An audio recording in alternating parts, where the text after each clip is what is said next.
a verse in the Bible. It says this, Psalms 34, verse 7. It says that the angel of the Lord surrounds those who fear them and delivers them.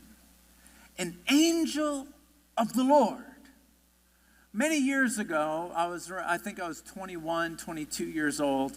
I was at a friend's house, and he was I don't know, he was wealthy. He was far wealthier than me, which isn't saying much. My wife and I could vacuum our whole house without pulling the plug out of the wall. And so everybody was wealthy to us. But anyway, we were at his house, and he was extremely down. He was emotional. And I made the mistake of saying, "Are you okay?" And I say the mistake because I didn't know how to respond to what he said. He said, "I've been working for Enron for 30 years. Now, Enron is one of the biggest companies in our country that is, how do I say it? It's an energy producing company. Is that what they were?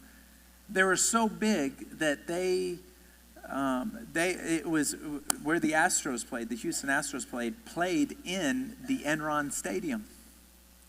And I'm talking to my friend, and he goes, Enron just shut down. They found out that all of their numbers were fabricated.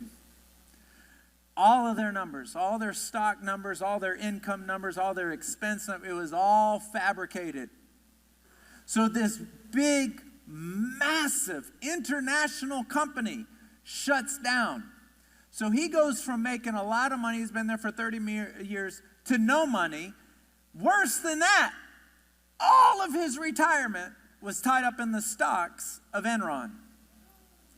And so he has no retirement, he's got no income, this massive house, and a girl going into college. He's checkmate. But he was a friend of mine, and I knew he prayed. I lost touch with him. A few years ago, he came into our church, and I saw him, and I was like, "Oh my goodness, how are you doing? I haven't seen you in forever." And I didn't want to ask, right? I made the first mistake. I didn't know what to say then. I'm certainly not going to know what to say now. So I just said, "How you doing?" And he goes, "You're not going to believe how I'm doing." He goes, "I am doing better now financially than I was then, and my retirement is sealed like a Ziploc bag." How does that happen? This is what happens when you pray. He protects you. He puts a wall of fire around you. He leads you. When there's a fork in the road, he leads you. He leads you. He protects you. How many people in this room have been through a divorce, a major separation, or lose your job, and in the moment you thought it was all done? I'm not going to get through this.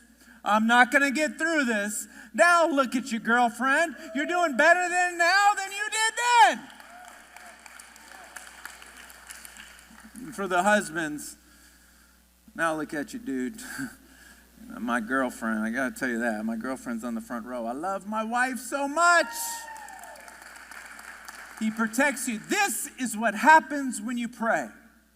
Not when you think about praying. Not when you walk around saying, "I know I should pray." You know what happens when you think about prayer, but you don't pray?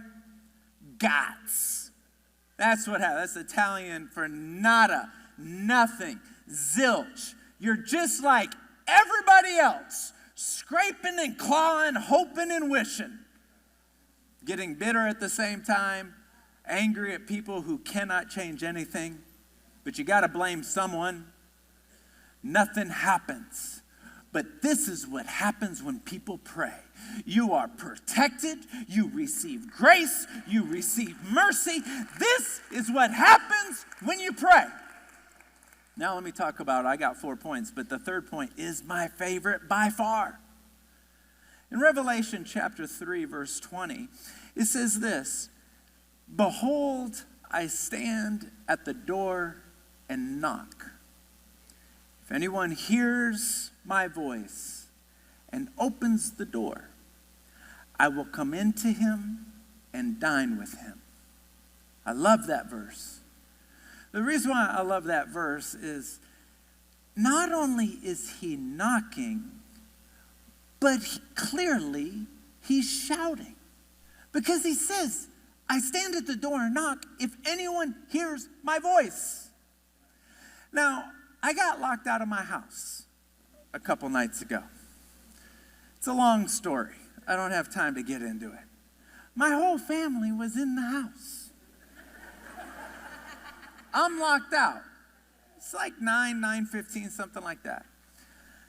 I walk up to the door. I start knocking on the door. Nobody comes. Now I'm going to get Revelation chapter 2 on them.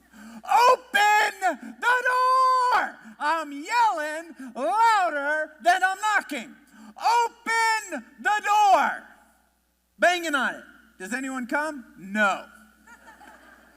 Why? I don't know why. They're in there sipping tea, eating falafels. I don't know what they're doing in there. I walk around the back door, and guess what? They're all sitting around, ha, ha, ha, ha, ha, ha, ha, ha, having a marvelous time in there. I walk up to the back door. I'm looking at it. I'm like, boom, boom, boom. Are you going to open the door? They're like, oh, look who's here. They come and open the door. I'm like, really? What have I done to deserve this? And then I get to sit down, and now, 5 minutes later, I'm a part of it. I wanted to be in the house. Just so you know, every time he crosses your mind, that is how he knocks on the door.